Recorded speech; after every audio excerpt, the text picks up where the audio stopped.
Bonjour à tous, bienvenue sur We Love Cinéma. Aujourd'hui, nous sommes en compagnie de Vanessa Van Zuylen, productrice de films. Bonjour Vanessa. Bonjour. Alors, avant le confinement, vous travaillez entre autres sur le film Eiffel, réalisé par Martin Bourboulon, dont le tournage a été suspendu. On en parlera avec vous dans un instant. Mais avant cela, j'aimerais revenir sur votre parcours. Il est assez atypique. J'ai commencé en fait plutôt sur des études très littéraires. J'ai monté entre autres un magazine connu qui s'appelle Version Féminin. Ensuite, j'ai monté une maison d'édition au Japon. Et puis en 2013-14, j'ai monté ma maison de production. Et depuis, j'ai produit Un homme à la hauteur qui est sorti en 2016 avec Jean Dujardin et Virginie Fira, que je vous invite à voir en ce temps de crise. J'ai coproduit un film sur Netflix qui s'appelle Banlieusard de Kerry James et Leila Si. Et actuellement, je suis donc la productrice déléguée du très beau film à venir, Eiffel, avec Romain Duris et Emma Mackey.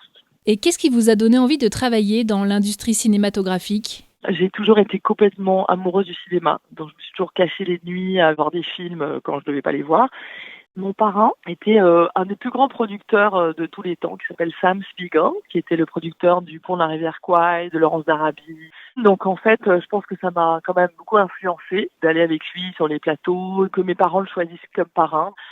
Et puis, c'est vrai qu'il y a des films qui m'ont marqué incroyablement. Je pourrais vous citer Voyage au bout de l'enfer, Autant n'emporte le vent, et puis surtout Hitchcock. Certains, j'ai dû les voir, mais je sais pas, 80 fois. J'ai mis beaucoup de temps à arriver au cinéma parce que je ne pensais pas que c'était possible d'en faire un métier, tellement je trouvais que c'était extraordinaire et tellement ça me faisait rêver. Ce qui est formidable, c'est que dans la vie, on est toujours rattrapé par ses passions et que quand les choses sont plus fortes que soi, on les fait. Et je pense que ça sera un peu l'histoire de Eiffel. À force de désir, de passion, de travail, d'acharnement, on arrive toujours à faire ce qu'on a vraiment envie de faire. Alors, on l'a dit, vous êtes aujourd'hui productrice. En quoi cela consiste exactement ? Le métier de productrice, je dirais que c'est en fait être comme un chef d'orchestre qui anime plein de corps de métier, mais pas toujours tous en même temps. C'est-à-dire qu'on a toute une partie de développement, de s'occuper de scénarios. Le métier de producteur est aussi un métier financier, puisqu'il faut monter tout le financement, trouver l'argent de nos films, réussir à parler, que ce soit la télévision, que ce soit les distributeurs. Ensuite, il y a la partie de manager de toute une équipe. Donc, vous devez chercher votre réalisateur, ensuite monter toutes les équipes, le directeur de production. Parce que c'est une aventure humaine. Après tout, ça peut prendre 3 ans un film.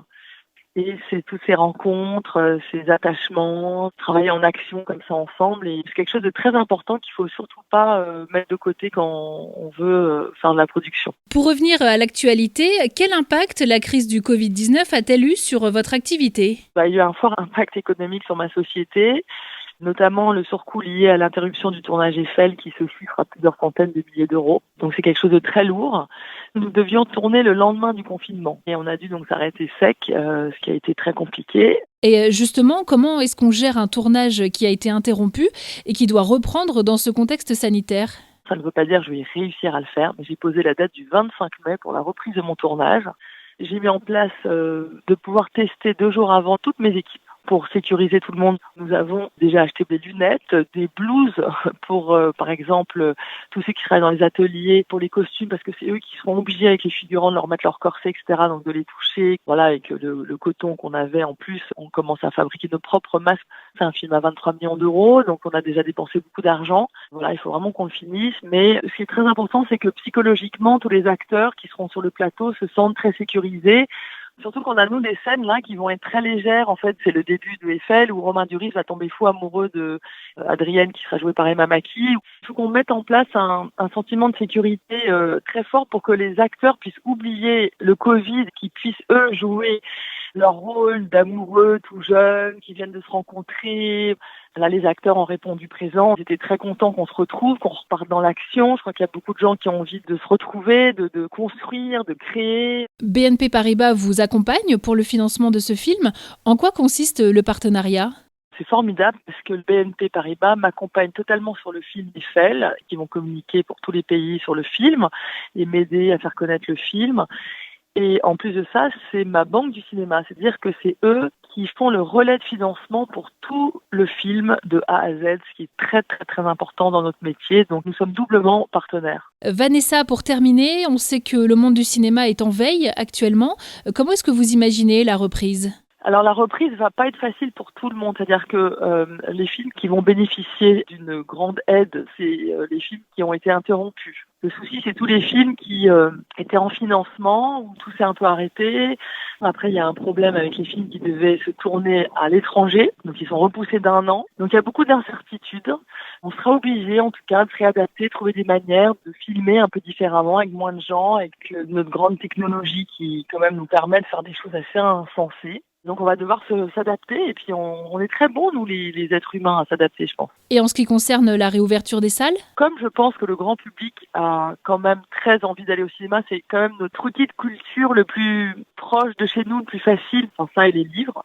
Je pense qu'on n'a pas forcément envie de voir les mêmes choses qu'avant la pandémie, parce que je pense que la réalité a dépassé la fiction. Et est-ce qu'ils ont plutôt envie d'avoir des choses profondes, historiques, ou juste des films très drôles ? On devrait vraiment avoir une vraie discussion avec eux. Je serais ravie d'en faire partie si c'était possible.